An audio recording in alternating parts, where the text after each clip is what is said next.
So I'm just going to try a little bit of the carrot now. Let's see how this is.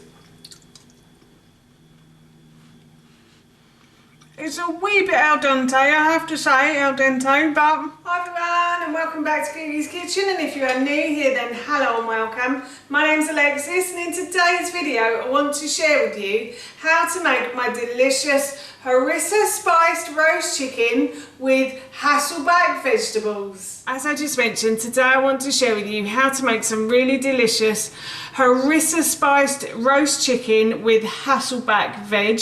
This recipe is fairly easy to do. It's slightly time consuming. It will take about an hour or so for all of the vegetables and the chicken to cook in the oven, but it is very delicious and the efforts are worth the results.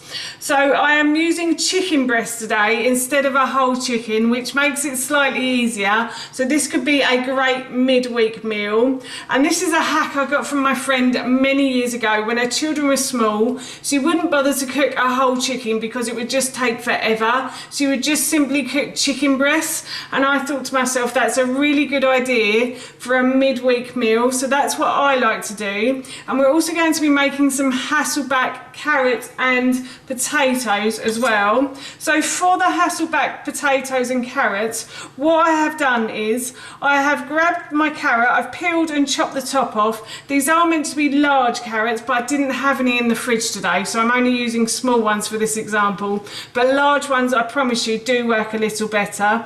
And I have 2 wooden spoons. I've put them either side of the carrot, and then what I'm going to do is just simply cut down until I feel the wooden spoon beneath the knife, like so. So this is a really great way to get thin slices into your Hasselback veg without having, by using the wooden spoons.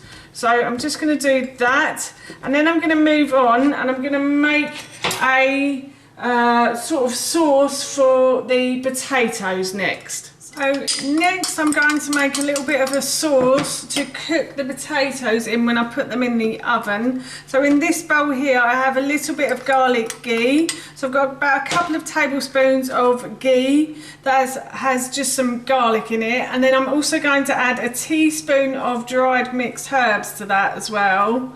And then I'm going to spread that over the potatoes, and I'll also show you in a moment how I cut the potatoes as well. As you can see, I have cut the potatoes, so I did this exactly the same way as I did with the carrots. I put 2 wooden spoons either side of the potato, and then I just simply sliced downwards until the knife touched the wooden spoons and couldn't go any further, and you get a lovely Hasselback potato like so. And I'm having sweet potato, my husband and son are having white potatoes. And now what I'm going to do is I'm going to spread the garlic and dried mixed herb mixture we made earlier, the garlic ghee, over the top of the potatoes like so. I'm just going to spread that as evenly as I can, and then I will pop these in the oven for about an hour. So this will take a good hour for these to cook. If you can, try and slide some of the garlic ghee in between the slots as well. It's not always easy with Hasselback potatoes, and I'm a bit afraid of breaking them in half and they don't end up looking that nice. It's awful to say that, isn't it? But I want them to look pretty at the end as well. So yes, I'm just going to spread the rest of the garlic ghee over these potatoes, and then I will put them into the oven for about an hour, or until they've gone a lovely golden brown colour and are beautifully soft as well. And after about 20 minutes I will put the carrots in with the potatoes as well.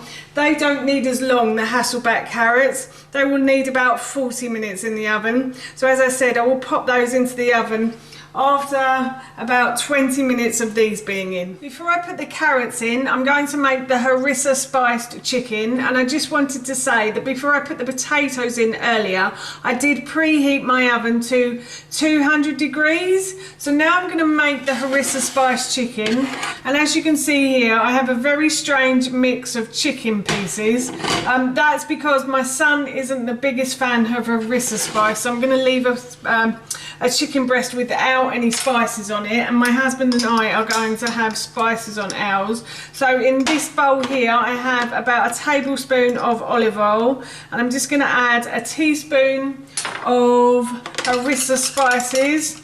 I buy mine from the local supermarket. It's just a mix of spices that we buy from our local shops.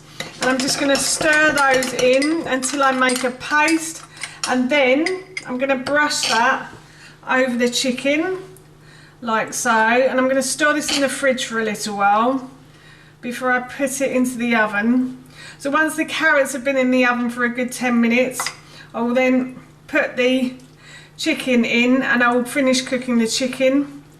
But as I said, I'm off to store this in the fridge until it's time to put it in the oven. I'm going to put the carrots into the oven, so before I did I just spread a little bit of oil over them, and now I'm going to pop these in for about 40 minutes.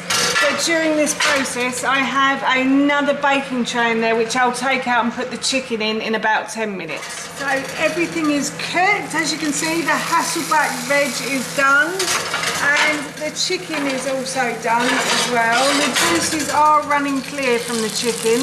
So I'm going to take these out of the oven. I'm going to leave the chicken to rest for a little while, and then I'll try some and let you know how it tastes, but it smells amazing in here right now. That's how you make my delicious Harissa spiced roast chicken with Hasselback vegetables, and that recipe I will link in the description box below for you. As I mentioned earlier, we're going to be having this for our dinner this evening, and it smells and tastes so good I can't wait.